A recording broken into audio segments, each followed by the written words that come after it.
কোন অধিকারে তুমি এই কথা আমায় বলতে এসছো? কে তুমি? আমি এক হতভাগ্য দাদার ছোট ভাই, যে দাদা তোমাকে ভালোবাসার পিতৃস্নেহে বড় করেছে।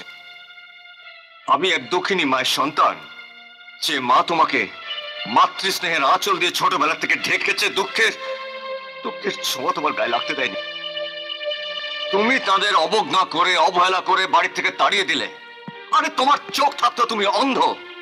মানুষ তপস্যা করেও দেবতার দর্শন পায় না, আর তুমি ঘরের লক্ষ্মী আর নারায়ণকে ঘর থেকে তাড়িয়ে দিলে। আমি বৌদিকে কথা দিয়েছি তাই, নইলে তুমি যে অন্যায় করেছো, সেই অন্যায়ের জন্য তোমাকে আমি এমন কঠিন শাস্তি দিতাম, যে শাস্তি দেখে আর কোনো ছোট ভাই তোমার মতন অকৃতজ্ঞ হতে না পারে। সুমনের কোনো দোষ নেই। যত অপরাধ আমার, শাস্তি পাবার হলে আমি পাবো।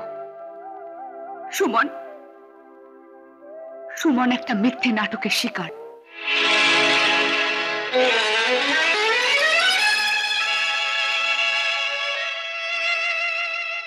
বিভাস চৌধুরী আমার ছোট বোনকে নষ্ট করবার ভয় দেখিয়ে দাদা বৌদির সাজানো সংসারকে ভেঙে দেবার জন্য আমাকে ব্যবহার করেছে। আসলে আমি কোনোদিনই মা হইনি। বিভাস চৌধুরী আমাকে জোর করে মিথ্যে কথা বলিয়েছিল। 10 লক্ষ টাকা চুরি, এটাও সেই একই ঘটনা। তোমরা সবাই যাকে আমার মা বলে জানো, সে আসলে আসলে বিভাস চৌধুরী রক্ষিতা। হোয়াট? চৈতি, চৈতি, তুমি কি করেছো? কেন এত বড় সর্বনাশ করলে তুমি আমাদের? আমাকে ক্ষমা করো সুমন, আমি নিরুপায় ছিলাম। আমার ছোট বোন আত্মহত্যা করে আমাকে আমার বন্দি জীবন থেকে মুক্তি দিয়ে গেছে।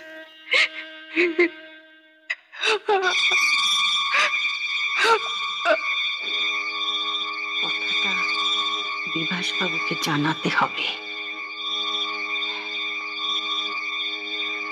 সুমন, সবার আগে তুমি আমার সঙ্গে দাদা বৌদির কাছে চলো।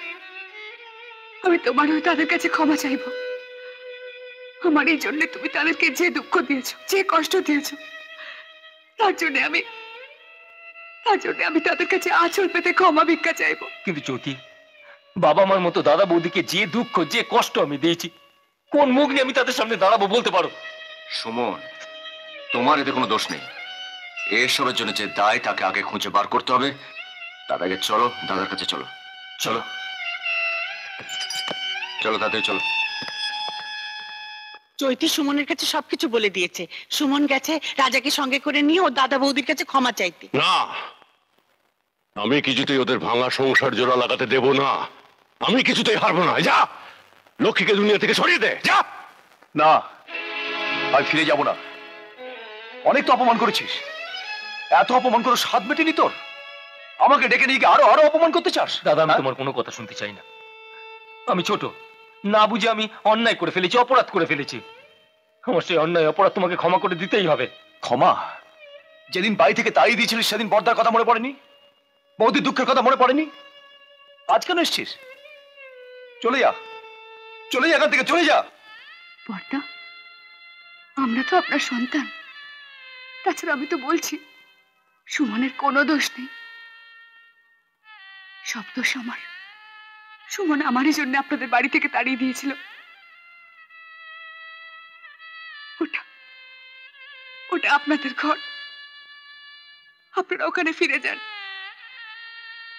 আমি আমি অলক্ষ্যে হয়ে লক্ষ্মীর সংসারে ঢুকেছিলাম।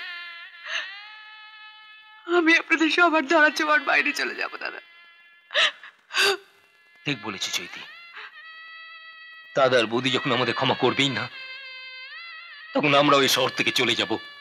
যেদিকে দু চোখ যায় চলে যাব। কোনোদিন আর তোমাদের মুখ দেখাতে আসবো না। চলো।